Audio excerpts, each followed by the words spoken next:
Dès la semaine prochaine, nous réunirons à Paris les chefs d'état-major des pays qui souhaitent prendre leurs responsabilités à cet égard. C'est ainsi un plan pour une paix solide, durable, vérifiable, que nous avons préparé avec les Ukrainiens et plusieurs autres partenaires européens et que j'ai été défendre aux États-Unis il y a 15 jours et à travers l'Europe. Et je veux croire que les États-Unis resteront à nos côtés. Mais il nous faut être prêts si tel n'était pas le cas. Notre dissuasion nucléaire nous protège. Elle est complète, souveraine, française de bout en bout. Elle a, depuis 1964, de manière explicite, toujours joué un rôle dans la préservation de la paix et de la sécurité en Europe.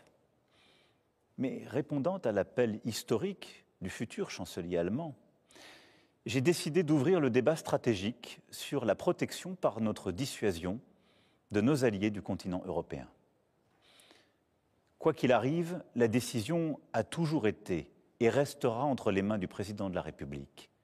Mais compte tenu de l'évolution des menaces, de cette accélération que je viens de décrire, nous aurons à faire de nouveaux choix budgétaires et des investissements supplémentaires qui sont désormais devenus indispensables.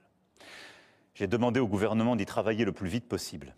Ce seront de nouveaux investissements qui exigent de mobiliser des financements privés, mais aussi des financements publics, sans que les impôts ne soient augmentés.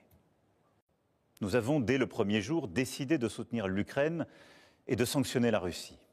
Et nous avons bien fait, car c'est non seulement le peuple ukrainien qui lutte avec courage pour sa liberté, mais c'est aussi notre sécurité qui est menacée.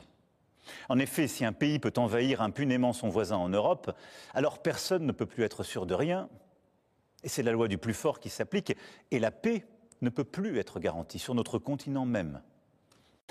La Russie du président Poutine viole nos frontières pour assassiner des opposants, manipule les élections en Roumanie, en Moldavie.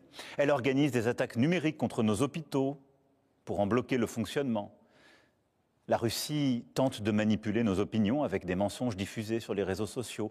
Et au fond, elle teste nos limites. Elle le fait dans les airs, en mer, dans l'espace et derrière nos écrans. Cette agressivité ne semble pas connaître de frontières.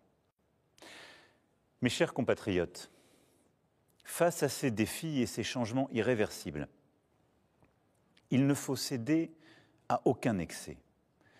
Ni l'excès des va-t-en-guerre, ni l'excès des défaitistes. La France ne suivra qu'un cap, celui de la volonté pour la paix